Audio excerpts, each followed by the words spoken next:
Okay, folks, I'm Eric, N1JUR, and we're going to be talking about POTA. So hopefully you guys, I see a few displays out here of folks' setup. So I'm super excited to, learn more about what you guys brought and talk more around that. But tonight, and kind of just shape the conversation really quickly, I'm not talking about POTA as a brand new operator. So if you've never done POTA, definitely come see me after. I also have a couple of presentations that I do with other clubs who aren't familiar with POTA or might not know it. Today, we're really talking about tips, tricks, and hacks.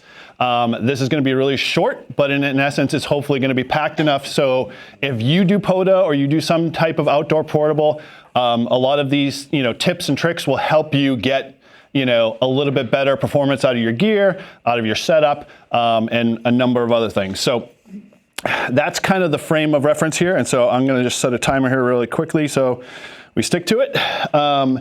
And so with that, if you are interested in seeing any of the videos, we'll actually have a bunch of other additional clips in tonight's video. So those that are on Zoom tonight, I apologize, you won't be able to see much of anything except the presentation. It's only a couple of slides, but I will have video clips of everybody's setup so you guys can actually see that and experience that on the Zoom side. So just sit tight, it's coming. So let's get into it. Just a real quick primer. Next slide, Todd, if you could. There we go. All right, slide 2. Okay, so tonight we are going to do just a little quick introduction. We're going to dive headfirst into tips, tricks, and hacks. Primarily tonight I'm focusing on logging, gear, and bags. So there's plenty of stuff here that I'll be able to get onto, and then we'll just dive right into the hands-on presentation. So just to kind of give you a little frame of reference, go to the next one, Todd, if you could. All right, so I've been a ham for about 30 years. However, in that time, I took a hiatus for about 20 or so years in between that to raise a family. But I am what they call a COVID ham, COVID-19 ham. How many are COVID-19 hams? Okay, quite a few. Okay, so you all know that, we had a lot of free time on our hands and we all decided, hey, let's go out and get into this thing called ham radio. I got back into the hobby, and when I got back in the hobby, I realized really quickly that, hey, there's no more code. I don't have to worry about testing for code. Now, those that might know it, back in the early 80s, No Code Technician came out. And that was the only way I could really get into ham radio. I couldn't get CW down, and it was really difficult for me. So after I tested into my general, I was like, all right, cool, I finally get to operate on HF. So, lo and behold, here's my second problem. I live in an HOA. Anybody else live in an HOA? All right, quite a few. You all know that they don't like antennas. So I have a few stealthy ones, but not enough to really wet my whistle and allow me to play in the hobby.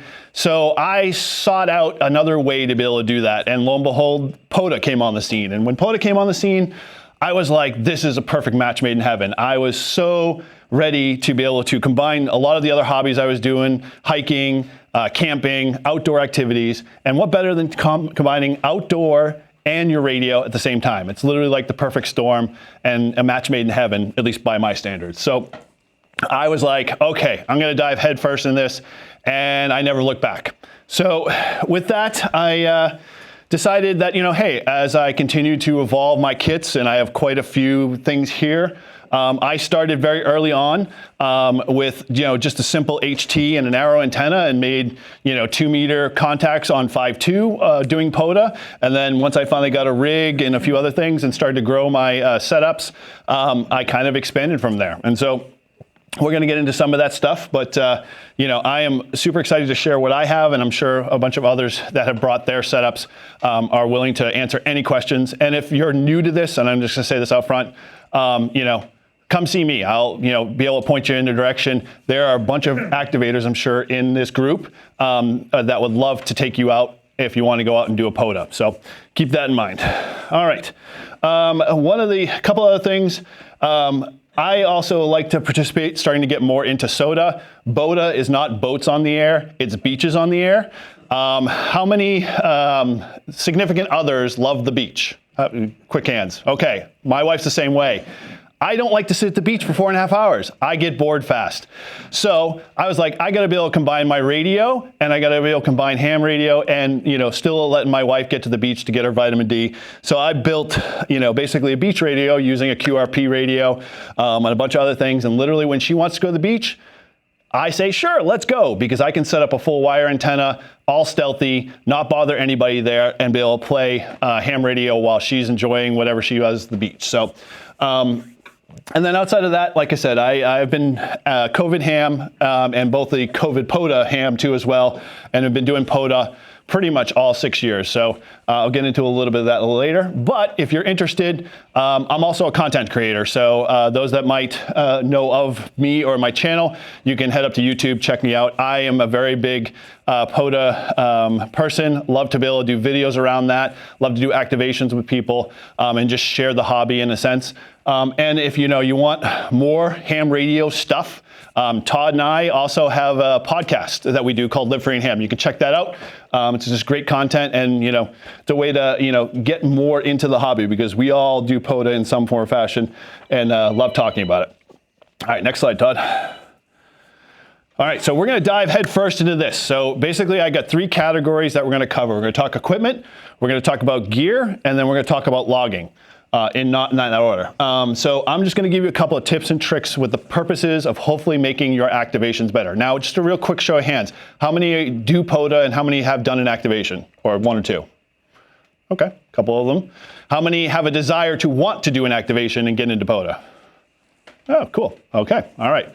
Well, we will definitely, this lesson and this talk is not so much on getting into it, but I guarantee everybody who brought their own setup will be more than happy to share their experiences with how to get into it. And it doesn't really require a lot of investment. You can easily get in with a lot of the stuff you already have today. And I know there's a lot of builders in our club, and those folks, if you like to build antennas and whatnot, this is a perfect area for that to do it. I am more what they call an appliance ham. I haven't gotten into that side of the hobby quite yet, although the hobby's deep and wide. So I do a lot of my antennas that are commercially made and kind of out of the box. So let's dive in. So we're going to talk about equipment. So first one is pass the mic. This one is an interesting one, because if you are a ham radio operator and say like you own an FT891, which is kind of the flagship radio of potable POTA operations. Anybody who does a POTA knows an 891. It's basically 100 watts in a box in a small form factor. With that, it's a great little radio. It does a job. And with it, I find that when I go out and activate, I love to take somebody with me. Now, a lot of times it tends to be other hams, but I'll take, a ham curious person with me. And if we go to activate at a park, 9 times out of 10, you're passing the mic. And how many, when they pass the mic, do it in a quick flash? It hits the table, it bounces, you end up hitting people in the knuckles when you try and pass the mic. I was like, there's got to be a better way. So long story short, there is a couple of products on the market real quick that you can pick up if you own an 891, and they actually have a few for the G90 and a few others cables wise that can offer the same flexibility. And all you have to do is just go out and pick up yourself an RJ45 splitter. And then you tie this back into the RJ port on the radio, and now you can basically take your mic and plug it in. And I have another 891 in the truck and another mic. I take that with me if I happen to have somebody else who's coming with me. And now him or her or I can both operate from the mic and never have to worry about changing stuff out. The benefit to that a lot of times is the fact that you don't waste time passing the mic to the next operator. And a lot of the hunters and a lot of the people that are trying to get in touch with you when you're doing a POTA, they want to get a quick in and quick out. So having something like this is definitely a plus. All right, next one for me is press the buttons. I am a big fan of the recording. Those that know me know that on my FT891, I have the record option where I record my voice. But what I do to kind of step the game up a little bit is I picked up the FH2 when it was on sale. Now it's like really ridiculous in price, but you can build these yourselves. This is actually a really easy kit to do if you want to build on your own. And the benefit to this is just pre-programmed buttons. So This is a good time. I actually just did a POTA last week down in Arlington at Alewife Park in right over by Alewife Station. And yeah, the bands weren't that great. And so I was constantly trying to just cycle through my voice, CQ, CQ, over and over again. Well, that gets really tiring after a while when you're doing that. So you set up a recording. Well, you can now take something like this and pre-program all those buttons with the 891, and now I can do a CW, call. I can do, pre-program messages. If you're a CW operator, this is also a gold mine too, because you can also pre-program a lot of your quick responses for 5.9s and signal reports and that type of stuff. So if you're serious into POTA and you want to, have efficient operations, these are always a great tool to have in your kit. All right, my third one tonight is, it's the way. I know I'm sure I'm going to ruffle a few feathers when I say this. And again, I am a lover of all antennas and all radios. So I will never shame anybody, for whatever brand they like, because every radio is different for everybody. And everybody likes different features for different reasons. I am about resonant antennas. When I go out and activate POTAs, I don't have a lot of time. I don't have a lot of opportunity to be able to activate for 3 or 4 hours. So I really need to just decide how quickly can I get set up, how can I get out there and start making contacts to either activate the park or try to just, beat my, own personal challenges with, making more contacts in a shorter amount of time. So I always subscribe to resonant antennas.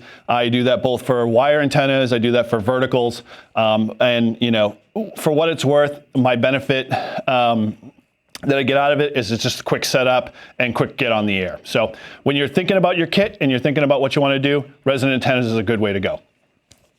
All right, this next one is a little bit of a investment. There are ways, and I strongly recommend, and I did it when I first started out in POTA, is that you can listen through your radio, through the static when you're trying to adjust your vertical or your wire antenna for residency in the bands that you're trying to work. You can use it by the tune by ear option. I was getting good at that for a little while, but then I was realizing it's just taking a lot of time for me. So I decided that I was going to start to save the pennies and basically pick up myself a Rig Expert Stick SWR analyzer. These things are great. They're a little pricey now just based off of all of the things that are going on. And sometimes they're a little harder to pick up depending on what you're looking for. But if you're serious about getting out there and doing POTAs a lot, these things will save your butt 9 times out of 10 because you don't have to keep running back to the radio, running back and forth. You can easily just program it quickly, get the resonancy of whatever band you're on, and you can get off and start, activating. Eric, how many pennies does it take? Well, if you do the calculations, these are about a little bit north of $2.95. Now, this is not the Pro, so the Pro puts it just a little higher. They were, when I first bought them, they were just below. Bill, question? The nano VNAs will also serve you. Yep. So if you were looking for a cheaper option, I'm all about simplicity and quickness. Nano VNAs are an awesome option, but my suggestion, and I had a nano VNA and I still do, is learn how to use the device before you even get out in the field. If you don't, you are going to spend hours trying to figure out what you're trying to see on this device, and you're not going to be able to play POTA. And that's really, what I'm trying to get at here. This solves a quick problem. Nano VNA, those are great educational devices to be able to really give you an accurate look. All right. The last one for me is more bandwidth. And I only say that with the purpose of my antennas. I love vertical antennas. I love their setup. I love the functionality. I am a big fan. If you know of the Australian company MagDog coils, they do an 80 meter coil. They do a 40 meter coil, similar to the same Wolf River coils, if you're familiar with that company. Both of those are great antennas. I've reviewed them many times. I use them out in the field. My very first antenna was the Wolf River coil. What I learned with talking a couple other hams as I started to get more into doing activations was, well, why don't you center load your antenna? And I'm like, well, what's that going to give me? Well, if you know what that does, it increases the bandwidth of the antenna. Now, the benefit to that is that, like in a situation like we have now, the bands are kind of sketchy. They're up and down. I have basically done a head-to-head matchup between the same park where I didn't center load my coil and I center loaded the coil, and I was making, and again, this is not scientific, but I was making more contacts by basically center loading that coil. It's also able to hear a lot better too. So when the bands aren't that great, or the conditions tend to be fluctuating all the time, if you have the capability, you can run out to your hardware store, pick up a couple of threaded rods. They're basically 2 feet in length, and then center load your coil and you're off to the races. So I always carry those with me in the bag. And they have been a lifesaver when I'm trying to squeak out a few contacts. All right, next one. All right, this is logging. This is one of my favorites. So with logging, how many of you guys, when you do POTA, paper log? Okay. How many have some electronic logging? All right, okay, so quite a bit. So definitely seems to be more favored to that. I love the paper logging option, but I also love the electronic capability just for convenience.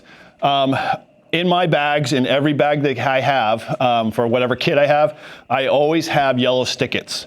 I am an operator who can't remember more than 3 calls at a time. So if you're in a pileup and you're trying to remember who the next 2 were that kind of came in clear, I always have a yellow pad with me, and I write down the call signs there. And then so when I want to do rapid fire and you're just trying to get contacts through, having that little yellow stick-it pad, I'm able to write down the calls, and it's just convenient. So I always have those available in my pack all the times, and it's been a lifesaver, especially in the large pileups. RTFM. As we all know, none of us read the manuals. We all just toss them aside and say, hey, we can figure this out.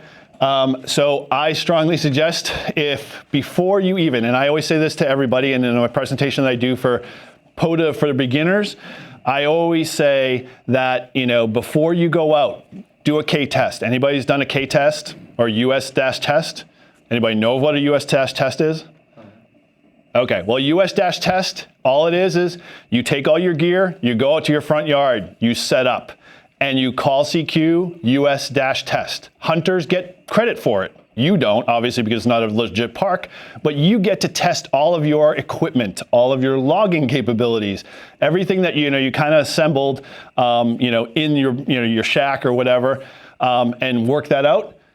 That includes your logger. How many of us, go into a logger thinking, it's just going to fill in a contact, no problem, and always end up fumbling through trying to get it to work. So I always strongly suggest, and the fact that loggers are coming out now that are getting more complex, they're getting much smarter, they're getting quicker to add in, data to, it's always good to go up to their websites and check them out. And I'll get into some of those details in a little bit around some of the tips and hacks that I have for specifically Polo a little bit later. So be connected. This one's kind of I wouldn't say controversial option, but really what it means is that a lot of times when you go out to a park, 9 times out of 10, if you want to get automatic logging for your logger, so you want to see the call sign, look up, work with Q or Z, that type of stuff, you're going to want to have some type of data plan. And a lot of people do the simple thing. They take their iPads and they basically just have a Bluetooth keyboard tied to it, and then they hotspot it to their tablet. 9 times out of 10, it works okay. I have always experienced the opposite. And for whatever reason, right in the middle of the heat of the battle, all of a sudden my hotspot decides to go south and just shut off or disconnect. Well, at that point, I can't continue to pull up, QRZ data. My iPad might behave erratically. So I said, forget this. In essence, I needed something a little bit more stronger. So if you have the capabilities, I would say definitely go out and get yourself a data-enabled tablet-type device. Or if you have a laptop, the capabilities will outweigh the fact of the additional cost, especially when you start doing a lot of quicker logs and you're doing a lot of POTA activations. It's always been one of the easier ones, and I can't tell you how many times I've been at a park with one of my friends, and they haven't updated their device, and all of a sudden they finally plug it to their hotspot, and the device, Polo pops up and says, oh, hey, you want to be updated? And it starts to go through the update, and the process is so slow because it's trying to update. That saves a lot of time and headache with the data plan on your device. So it's kind of one of those advanced things if you're, a diehard POTA guy, but I love it. I literally never leave home without that. All right, prepare. As we all know, I was a Boy Scout, and so I was always about be prepared. This kind of falls back into the US dash test. The benefit to that is the fact that you're going to get an opportunity to flush out all of the bugs and crazy stuff in your setup. Preparing also boils down to, your batteries. Todd can confess, and many other people in this room have probably heard me every time that I go out to an activation, and lo and behold, I thought I plugged in my battery, and guess what? It didn't charge overnight, trying to be proactive, and I get out to the park, and I'm right in the middle of an activation, and my radio dies. And I'm like, what's going on? Thinking it's an electrical issue. Nope, I just didn't charge the battery. So preparing and setting yourself up to constantly be able to keep all of those things charged and updated and ready at the waiting will help you. All right, the last two things are hacks. So this one with Polo. How many of you guys use Polo as a logger? Okay, we got one. Okay, has anybody heard of Polo? Okay. All right, if you're currently, say, a Hammers user, which has probably been the staple of logging applications that are out there, Polo is kind of the step up to that. I probably won't go into all of the details with all the hacks out of Polo, but I have to say, where if you find you're doing a lot of data entry with the logger you're doing, meaning you're trying to enter call signs when, say, you get a park to park with 4 activators at it. Well, now you've got 4 call signs. You have to log 4 separate people. You have to give them all their own signal reports. That gets tedious very fast. So if you're not writing it down, or you're not keeping up, pace with it, or you don't remember the park number every time you enter somebody in, things like Polo make that heavy lifting easier. So I'm happy to share a lot more of those with folks to let you guys know what those look like, and get you kind of into the Polo ecosphere, because once you're in it, you'll be like, it's a breath of fresh air. All right, and be prepared again. That's just there for the purposes of, the N+1 rule. I always say, if you only have one, it's none. And 2 is 1. So I always have at least 2 batteries with me. Always carry at least 2 antennas, whether it's a wire or a vertical. There have been plenty of times that I haven't followed that rule, and I get to the POTA site and I'm just like, where's my antenna? Where's my antenna? And then I realized, oh yeah, I left it on the stairs at home. So those things I have made the efforts to put in my truck, so I have spare antennas, spare verticals, for the purposes of being able to have the convenience of activating when I felt like it. All right, this next one is my favorite, and forward ahead, Todd. All right, gear and accessories. Those that know me and know when I do field day, I have stressed to all my station captains, comfort. I love comfort. I do not want to operate on an old egg crate box with candlelight. I prefer to actually operate in a comfort zone. I actually prefer to have myself comfortable and have the right spread to be able to just, do the park. And part of that for me as well has been the fact that I also look for portability. So I used to carry around a very large, comfortable, camping chair. Loved the chair, was perfect, but it was getting the crap kicked out of it in its in the back of my truck. So I was like, I'm looking for a different way to be able to carry stuff. So I have invested, is the best way to say it because it is expensive. For those that have heard of the brand called Helinox. Helinox is a great camping outdoor company, and they provide manufacture chairs and tables that really pack down super small to like half of this scale. And so I didn't bring them with me. They're in the back of my truck. But I have those strapped to a saddle bag in the back of my truck. And literally I can take that chair and the table, go with it wherever I'm going to activate, set it all up in a matter of 5 minutes, pack it all back down, and it's super comfortable. So if you're looking to upgrade your sitting or operating position, definitely look into stuff like that, because it'll make your activating time longer because you're less comfortable, you're not suffering from back pain, or you're not worrying about the chair falling out from underneath you. It's always something to definitely invest in. Next one, I always forget. I always keep in my bag because getting into more soda, food and fluids. I don't always remember to pack food with me or bring snacks. I always throw in all of my bags, like the energy bars, that type of stuff, because What's worse than you're in the middle of a pile up and you don't, question, Bill. What's worse is you don't have water. That is worse, especially if you get stuck out with nowhere. But yes, worse. Both food and water tend to be the two things on my list that I always remember to bring. I always keep water in my truck as a spare, and I always bring extra snacks in my bag so I can, again, just be comfortable when I'm operating and enjoying the activation. All right, this one is an important one. Block the rays. I'm now keeping a bottle of sunscreen with me in all of my vehicles and all of my cars, because I can't tell you how many times when I go out to an activation, I'm not always looking for shade, or I can't find shade for that matter. And I'm just like, I'm gonna sit down here right in the dead middle of the day of sun, and I come out like looking super tan, but I'm thinking in the back of my head, not a good thing. So have that with you, make sure you carry. The last thing with that kind of falls in that boat, any of you see these before? These are NR cells. These are lifesavers. So I do a lot of activations during the middle of the business day, just because I go out to a site for a client, and then I got a couple hours to kill before my next spot. So I'll go find a park.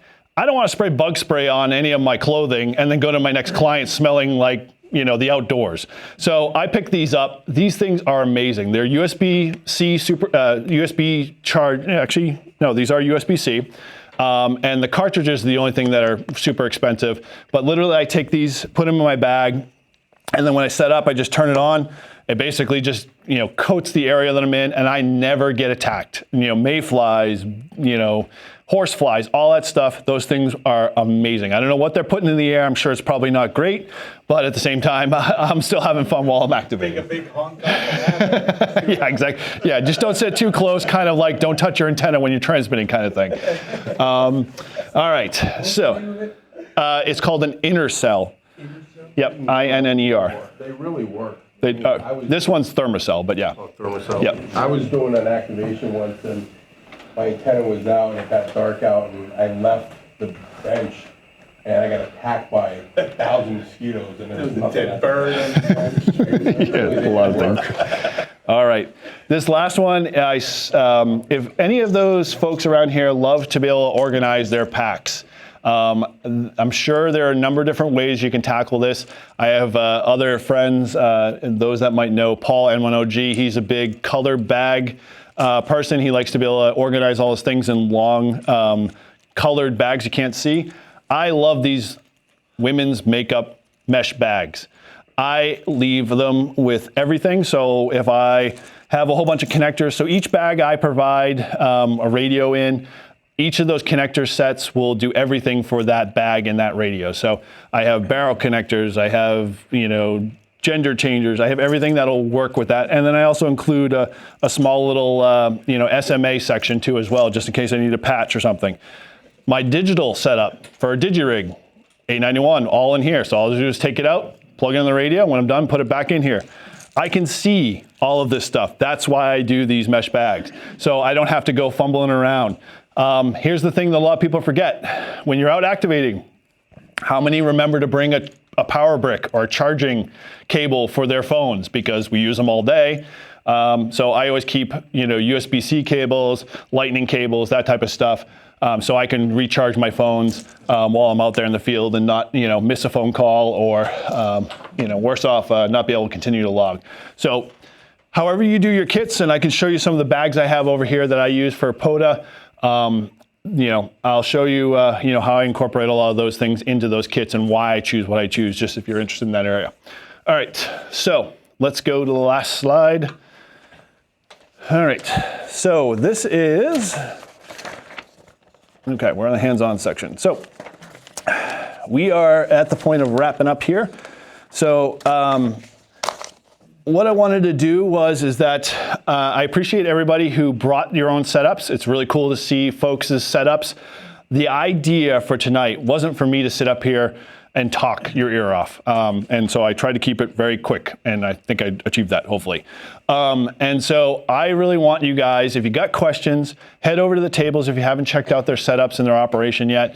ask questions. If you are new to POTA and you don't know where to go, come see me. I'll happily, show you, and try to give you some guidance if you're interested in getting a setup. And feel free to ask questions, because in essence, tonight is really just about learning about, what you can do to build your own kit. And that's the nice thing about POTA, is that you don't really have to have a full-blown setup to get out and do something. Like, I know a lot of people. Ralph has got a G90, and he just threw up a wire antenna, and he was making contacts halfway around the world, and having a blast for his first event at POTA. And Tim does QRP, and so there's a whole space available for everybody to kind of participate. You don't have to worry about, having the most expensive rig or the best receiver, because in essence, it's not about that. It's about the community, it's about the people, it's about being the DX. That's the fun thing I love about POTA, is that I don't have to go out and find the DX. I just pop at a park and people find me, and they want to make contact with me. I just don't understand today why I'll talk to people and they'll be like, I've been trying to hunt you for a while. I'm like, I'm just this guy. I don't have anything special to bring to the table, but they all want to make contacts at the parks. They all follow you around, and you make some really, really good friendships. I have people and colleagues that you hear their voice on the radio, and you're like, hey, that's Bruce. And then, we have a 5-second conversation, and then we're back, activating again. But, him and I, we've never crossed paths. I'm sure one day we might, but, either way, we act like we're best friends, and we've been doing this, for years. So, all in all, that is my talk and everything there. So if you got questions, feel free to seek everybody out who's brought a station. And if you got any questions directly, yeah, Ryan. Is there a club POTA meetup coming up for this year? Yes, so actually good question. So we do, as a club, 2 POTA meetups every year. We do following what we call our Support Your Parks weekend structure. So we already had the spring one. We usually do a fall one. And so that's probably coming up September, October, I think it is, right around there. Yep, so it's a great session. We all just kind of show up. We all, talk about radios. We all activate. The benefit to doing it as a Support Your Parks weekend is that it's literally drinking from the fire hose. You cannot afford, although I felt bad for you guys this past one, the band just wanted to say, I need a break. All in all, the HF side of things was really tough, but you guys did some awesome stuff with doing VHF and UHF, which is... I got Barry on CW in the parking lot. So that was pretty good. Okay. So that's the perfect example. So you don't have to in a kit. If you've got an Arrow antenna and you've got an HT, you can do POTA. I have met people that love to just do VHF and UHF. They have no desire to do VHF, but they bring in their VHF, UHF kits and they have a blast with it. You can, go crazy with the products. Like I said, the 891's kind of the Chevy version of POTA. Everybody who owns a Chevy knows what that deal is. Or you can get into things like, is that a 6200 or 61? 6200. So it's like a Zygoose 6200, 61, right? 62, sorry. 6200, great SDR radio. This is an FX4CR, great QRP little radio. You can get crazy with everything. Like, you guys probably have seen this antenna, or at least recently seen a lot of ads. Everybody know about spool antenna? This is the great little antenna. I just did a review on this one. I'm pretty impressed with it, although, I'm surprised they didn't come up with the idea a lot long ago, but in essence, great design, really good antenna. So like I said, I've got a whole bunch of different antennas that I'm willing to share my feelings with and ask any questions around them. And so with that, thank you guys again.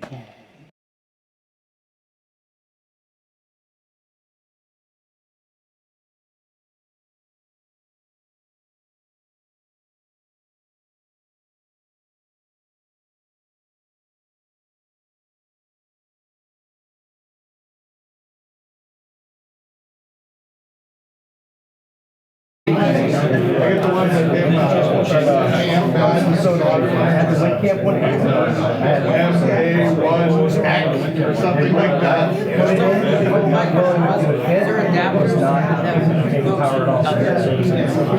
They look exactly the same. This one's on the titanium now, but I have a big one. yeah, they're only getting bigger and something like that.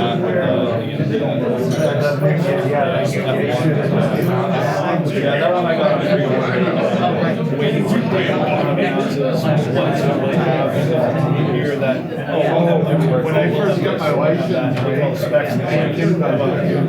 accessories page, and it was like, why is all of that stuff in the radio? this is,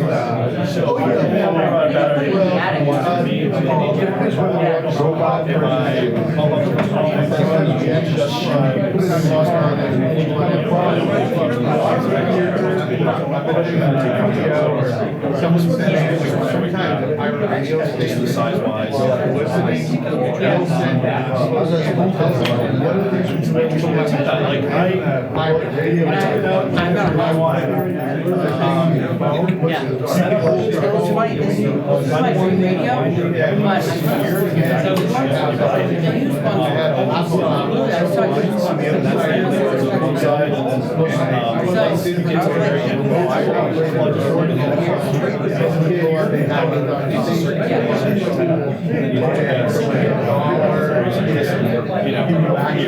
Tree or whatever else. so I paid $1 and around, right? So I tuned their end. You can tell by the, it's a slick version of the wires. You don't need a snag on a pine tree or any of the. Then put my phone Put this in the tree.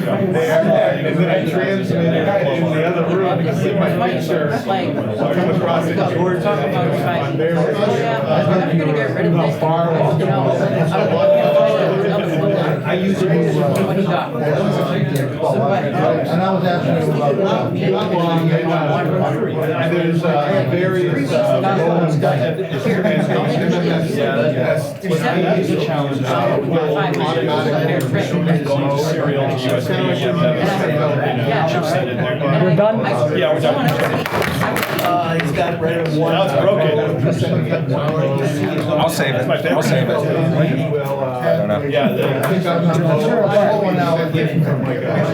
Someone else gave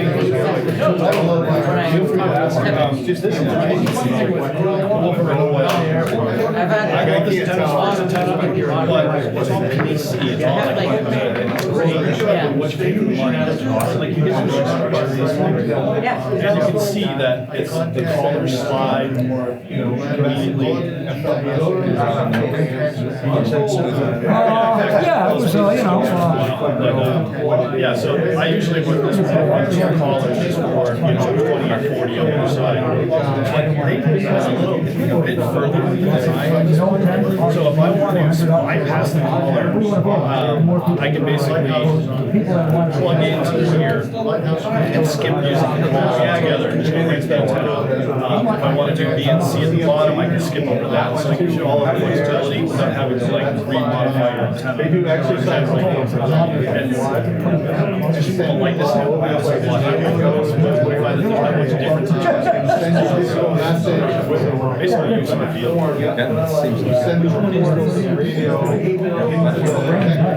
Next up, you can tell by color, I'm expecting to actually be seized. About this. Including myself. It's there. I know that's the problem. Go ahead and do it.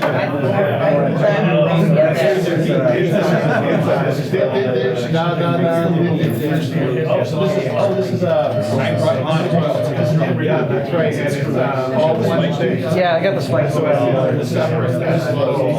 radio it's much more mass too, but then it's like one thing, around so like you drive the spike in, it's the same time, but then this just slides. You know what you gotta learn? So like you do, like instead of having guide all the time, the spikes change. And call it. Once you get those things down. I gotta do the C. That thing is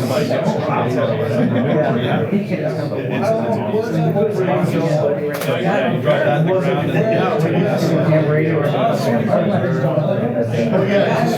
I like K-Murder's K-H2. Yeah. This one was a D stock, so I got it. like 5 or 10 bucks off. I don't know what's wrong with it. Yeah, great. That's what I said. Get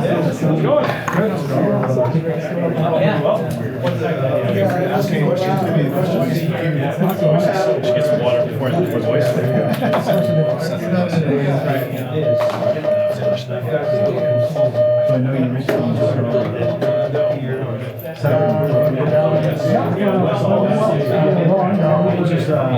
Question for you, Ralph. Who was it you said that was involved with the Manchester area? So I was originally throwing this on the dash. Do that. That's the scariest thing to learn. So if you do that, someone's gonna answer.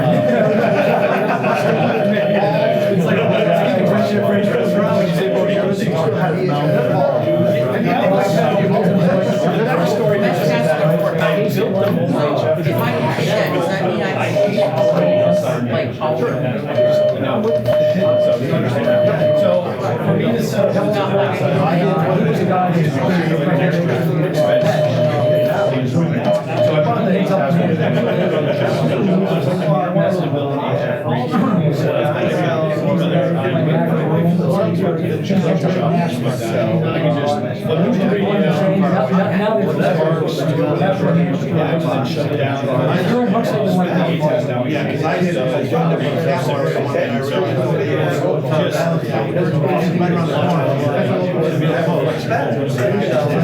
Another guy.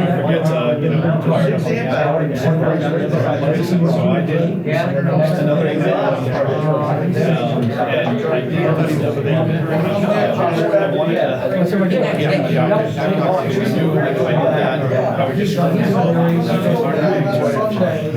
I had actually talked to her a couple months ago. I bought, and I was trying 10 meters. You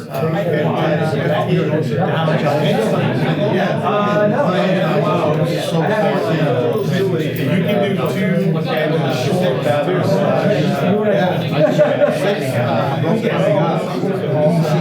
Summer, that's all about that.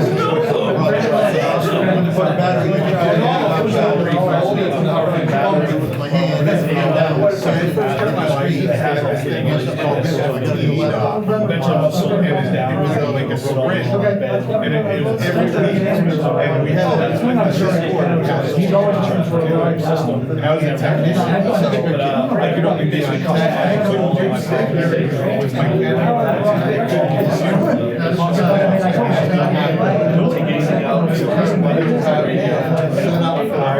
All I had was that, all the guys were so dead on head. All the guys contact with me, and then they disappeared. I'd be on the board, but that was it. It was all I've got a 7100. With solar panels. It really is, I mean, I don't have she got the solar panel system attached to the whole part of the ring. That's just an oscillator. It says P, right?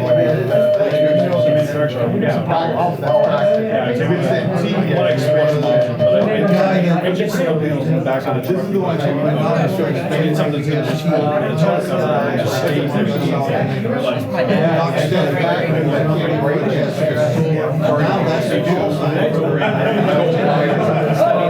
when I started looking at the price, the manufacturer's like, oh, now it's pricing soon. Yeah, I saw that. I got a case of Still holding it up. It's actually with that. I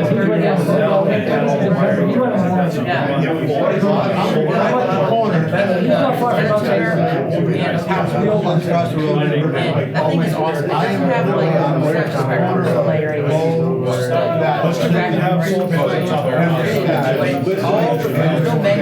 all the buttons, dogs. It's so fun to play with. Me too, I'm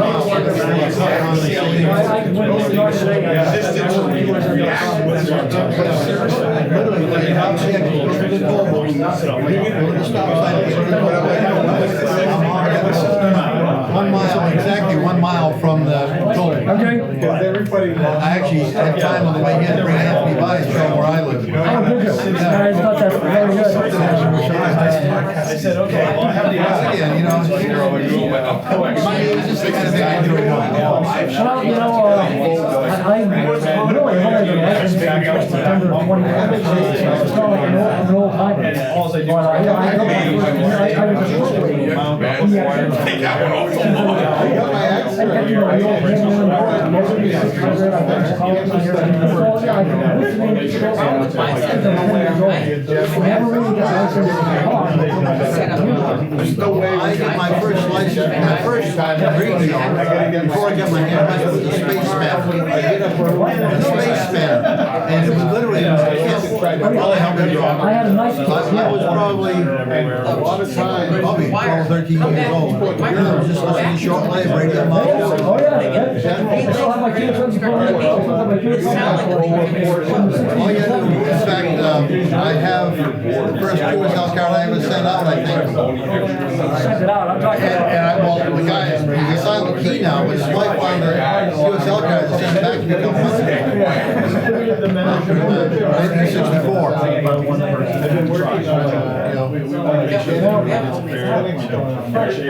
Yeah, I give this, the glory name the shortwave, but, you know, there's still some activity there. Nothing like these The holocraft, Collins, KWM2. Yeah, I've got a get an S38, an old Halifax S38. I get all that too.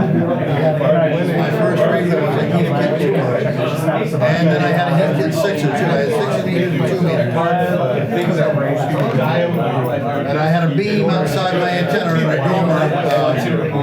Upstairs in the old farmhouse in San Bernardino. And I had my armor. I really love Basically reach out the window with a Stilson wrench, grab hold of the pole, and crank it. And if I want to direction, I think that's. Yep. it's heavy to move that. So Anthony, like I'm so glad he joined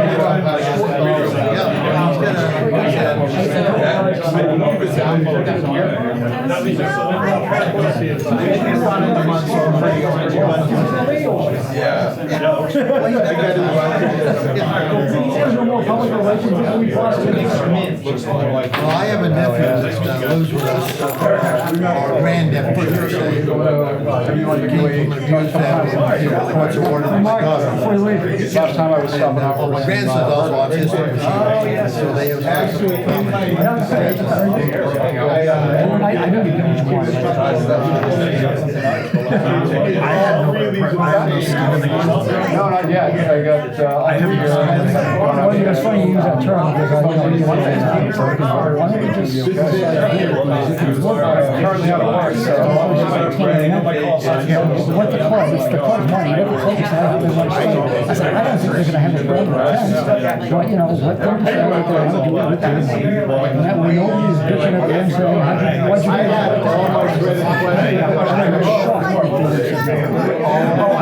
I heard the other. They were on. I'm more technical because unfortunately. Yeah, they're the same, but all the ones that those are the ones that are dying. Projects right now is I'm teaching people how to plan projects because they're hundreds of $1,000s into it, budget, and guys like you know, the other thing I want to make sure is that I don't want to be all exactly. What does the name of it? You don't have to spend money on that. You want more money, they should give me a break. it's like, so there are guys that just like myself, who's like, well, I'm going to go do a part. I will talk to Joe. Yeah. Joe and I we had an absolute ball. We have talked about it last year. We took the 10 and said, let's do it next time. I wait for someone to come to me now, and someone else. Oh, yeah, that's cool, because him and I are going to come back, just ourselves, or some kind of spot before, especially like, oh, I could be like, never stays with me. Right now, I have to go to Park up in Yeah, doing there. I lost a few of those too as well. And, it was a one part every ride home and then for a while I had we all have that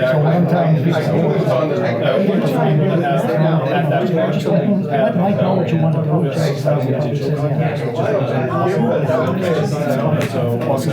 Unfortunately, we only. You could always call me. ignore that and say, you know, Mike for what did it's say, worth, you know, Eric I sure would I have some contact stuff. When he was in Denver, So we were in a neighborhood that's ultra noisy. yeah, I'll let you know about Check the letters, you know, days in a row. Actually, days, yeah, when it was just flying page. Okay, and then, I made a video on that, and like 10,000. Wanted to have it do it ourselves.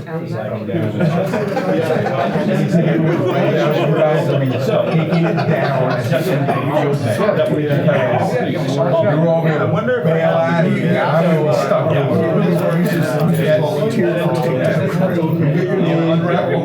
I was telling Mark, I would have been shocked, people, but I still wanted to do the vote. That way, nobody goes back and was. And then you plug your beads in, and it's residents, yeah, it's tucked underneath, yeah, so I can't, if I unravel all the, you know, this wire, you'll see a small. Go for it, let him vote. No, not a radio, that's actually just the connection between, because there's a transfer. You can see it in here with the. Throw it on the table. Behind this, the wine, the Polaroid. So everything's contained within inside this. No,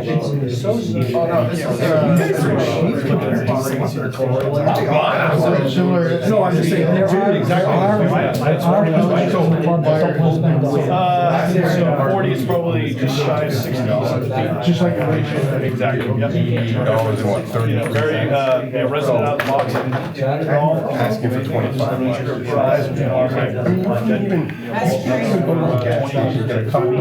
Breakfast sandwich. That will be.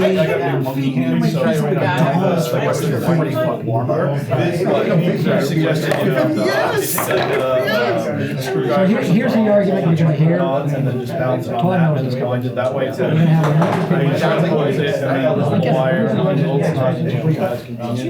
Massachusetts taxes are more expensive than us, so is Maine and so is Vermont, so we should bring our taxes up because their taxes are high. Yeah, Be prepared. very well made and very well constructed. One of the Lions, we have them use them. They're great.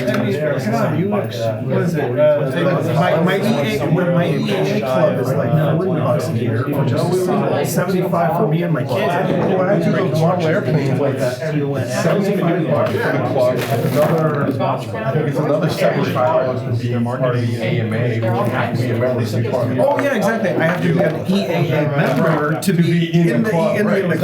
Definitely, And then when we're flying, and then when we're I was about to say, I don't have my own plane.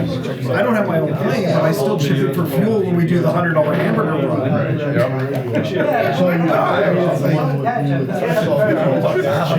yeah, some people. That's why we're gonna go for a vote. Let's vote on it.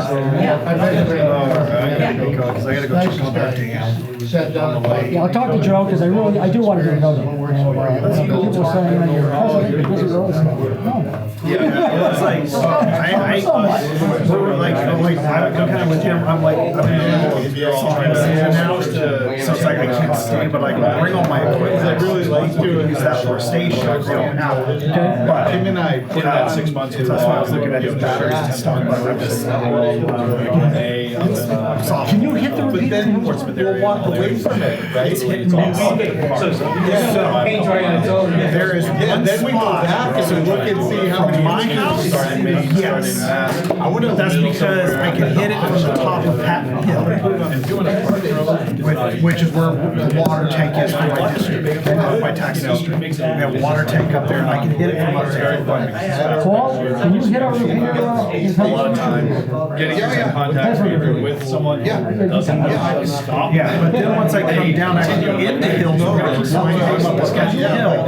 I come down into Hillsborough, no. But yeah. But then once I'm on 202, going south, there between Antrim and Peterborough, or no, Antrim and Benton, I can hit it. Somehow the signal comes through. The guy said, Yeah, so